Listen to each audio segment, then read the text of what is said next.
Hey everybody, welcome to Always Bored Never Boring. As a lot of you know, Hasbro have recently launched a new edition of HeroQuest on their Hasbro Pulse HasLab website. And it's looking pretty good. It's currently available to back in North America, New Zealand, Australia and the UK from various different websites, and I will include all of the links down in the video description for anybody who wants to go and check it out. But at the time of recording this video, they're edging towards 2.8 million, and that's starting to unlock some nice stretch goals that go on top of the pledges that are available. And if you go all in on this, you will be getting the base game, and then you'll be getting the Keller's Keep expansion and the Return of the Witchlord expansion, plus those stretch goals and extra bonus miniatures. I was incredibly tempted by it, and I've done quite a bit of coverage of it on my channel up to this point, but after much soul searching, I ultimately decided to go on eBay and buy an old copy of the original HeroQuest, which I have been doing up on my channel in a lot of my other videos. You'll see me stripping paint, repainting miniatures, trying to fix broken bits of cardboard, and the like. But I'm the first to admit that that is a huge amount of effort and something of a passion project for me. Having a brand new edition being put out by Hasbro is a very cool thing, and I think it's amazing that a whole new generation of people are going to get an opportunity to try the game out. I was planning to do an update video on the campaign at some point, because although I had ultimately decided not to back it myself, I did want to keep people informed of what was going on, especially as Hasbro have just announced stretch goals going up to 4 million. 4 million seems a long way away, but I do feel that if they're revealing them up to 4 million, they have plans and they think that that is something that is obtainable. And the 4 million stretch goal is something that I think D&D players are going to appreciate, because it is a new quest by Joe Manganiello, and they're also introducing a Black Dragon miniature, and that will be the first time that HeroQuest has had a dragon in it. So something new, something exciting. But this is all a preamble really, because the other day I was contacted by a representative from Hasbro, and they asked if I could forward my mailing address to them, which I did. And this morning I received a package in the post. I received this package. Look, it's the brand new HeroQuest. It's a little bit smaller than I was expecting it to be. No, of course it is not the brand new HeroQuest, but it is a box of delights, a box of free goodies that I've received by way of a thank you, I think, for my coverage of the campaign up to this point. And I'm going to share it with you guys. So, yeah, we have a nice box with the brand new cover art. This cover art is obviously a homage to the original, but in its own new style.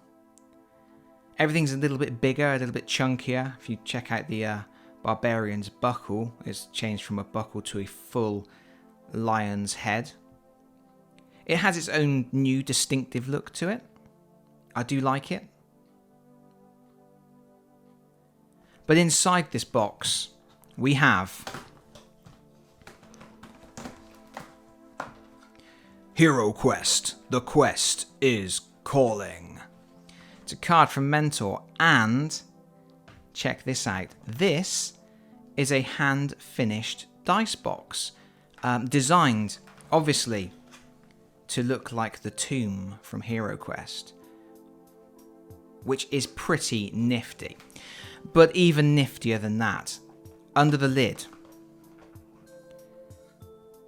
check this out. So yes, I have received this rather lovely dice box, and clearly this must be Balin's tomb, because inside there is a painted dwarf miniature, and if I can take him out with great care, check him out. Look at the size of that axe. So this is a pre-painted pre-production miniature. I'm assuming this is representing the quality and size and scope of the miniatures that you will be getting in your brand new copy of HeroQuest. It is the flexible rubbery plastic material. And very nicely detailed. The paint has obviously brought out a lot of those nice details. But I think this is probably, despite the paint, a good representation of what we can expect the miniatures in the final game to be. Up till now, I don't believe they have actually mentioned whether it was going to be plastic or resin or whatever. So this looks like what we're getting.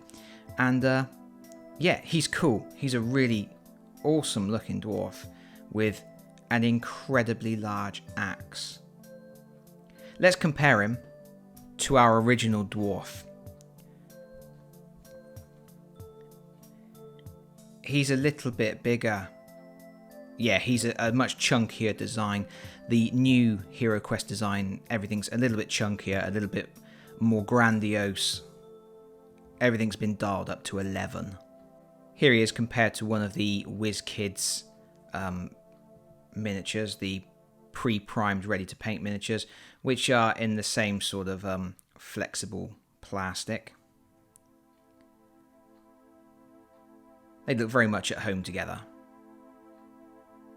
And of course, this is our male barbarian. The new issue of HeroQuest has introduced alt genders for all of the 4 main characters. So there is a female dwarf, a female barbarian, a female elf, and a female wizard, which is very nice. It's a nice inclusion. It's nice that there are those 2 options for each of the main characters. And I think that's a nice looking miniature. And obviously this shows what any competent painter should be able to do with their finished product. But that's not all. There's something else in the box. Dice. A set of 4 combat dice. Again, these are going to be pre-production. I'm not sure this is what you will receive in the final production run of the game, but it does give you a look at the iconography of the dice, the new iconography. It's obviously similar to the original, but there are some differences. We have our noble lion on the lion shield. We have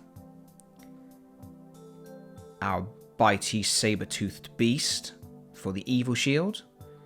And of course we have skulls. Skulls, which mean trouble for everybody involved.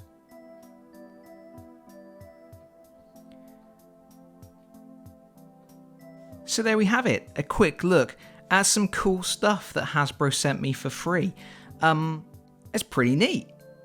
I really like the dwarf miniature, and if they're going to produce all the miniatures to that kind of quality for the final game, I think people are going to be quite happy with that. But I guess that's all I've got to say about this for now, so thank you so much for watching. Remember, all of the links for the HeroQuest campaign are going to be in the video description if you want to check that out. But that's all from me for now. Thank you so much for watching. If you've enjoyed the video, please consider pressing the like button. If you've really enjoyed the video, please consider subscribing if you don't already do so. And hopefully, I'll see you all again very soon. Bye bye everyone. Bye bye.